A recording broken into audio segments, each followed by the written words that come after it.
Perkenalkan, kami dari kelompok 6 yang akan menjelaskan tentang teori konstruktivisme yang berdasarkan teori dari Vygotsky yang beranggotakan saya sendiri, Rizalul Fawaid, kemudian saya Rana Dewi Rahmadani, saya Rafida Dian Puspita, saya Ririn Dindayani.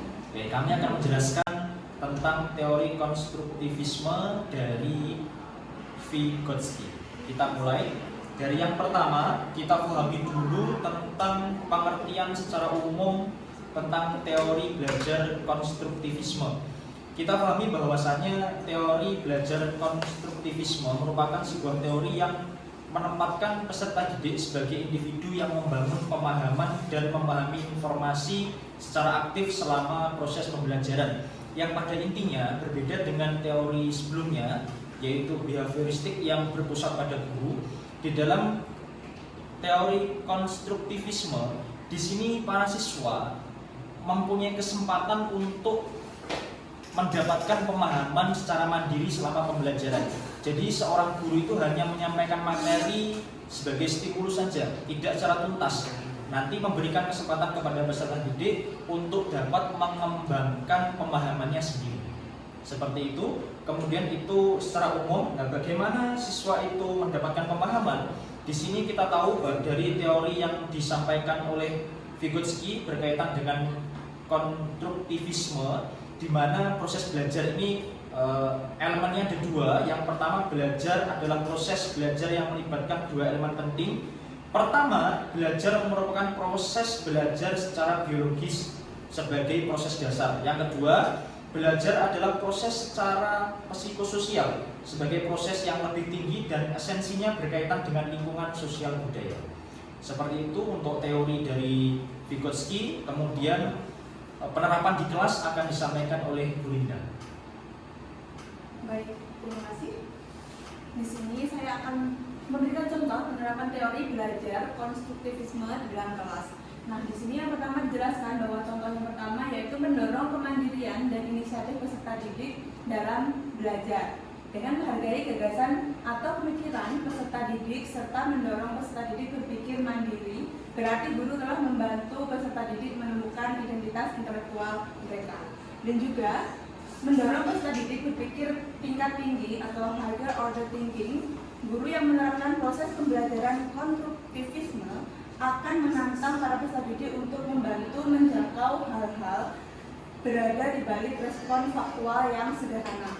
Jadi misalkan peserta didik itu diberikan sebuah kasus oleh gurunya, dan peserta didik akan bersama kelompoknya atau bersama temannya akan mencari sendiri tentang apa kasus yang dibahas. Misalkan tentang banjir. Nah, siswa akan diberikan kebebasan oleh gurunya untuk menjelaskan ataupun mencari tahu penyebab ataupun akibat yang disebabkan dari banjir tersebut. Baik, selanjutnya akan dijelaskan tentang CBD dan juga scaffolding oleh Mbak Dian. Iya, selanjutnya adalah tentang dua poin utama dari teori konstruktivisme oleh Vygotsky, yaitu ada zone of proximal development. ZPD ini merupakan sebuah perbedaan atau tingkat perkembangan aktualisasi dan tingkat potensial. Tingkat perkembangan aktualisasi di sini maksudnya adalah tingkat aktualisasi yang dinyatakan dalam kemampuan siswa untuk memecahkan masalah secara mandiri, dan juga tingkat potensial yaitu di mana siswa itu bisa memecahkan masalahnya sendiri dengan bantuan guru atau orang yang lebih profesional. Lalu definisi kedua itu adalah perbedaan antara apa yang sudah dilakukan oleh siswa secara mandiri dan dengan apa yang telah mereka lakukan dengan bantuan orang dewasa atau guru atau yang lebih berpengalaman. Lalu ada batas bawah dan batas atas. Batas bawah dari ZPD itu adalah tingkat masalah yang dapat diselesaikan oleh anak secara mandiri, dan juga batas atas dari ZPD adalah jumlah tanggung jawab atau pekerjaan ekstra yang bisa dilakukan oleh siswa dengan bantuan dengan guru atau orang yang lebih berpengalaman.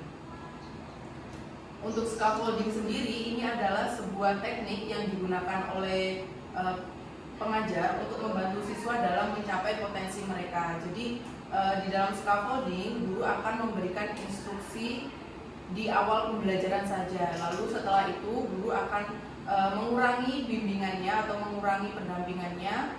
Lalu diharapkan bahwa siswa bisa menemukan cara mereka untuk belajar sendiri, mandiri ataupun secara berkelompok. Intinya adalah tidak menggunakan bantuan dari guru atau orang yang lebih berpengalaman seperti itu. Selanjutnya mengenai kelebihan dan kekurangan akan dijelaskan oleh rekan saya Mbak Rara. Terima kasih. Selanjutnya yaitu terkait tentang kelebihan dan kekurangan dari teori belajar konstruktivisme.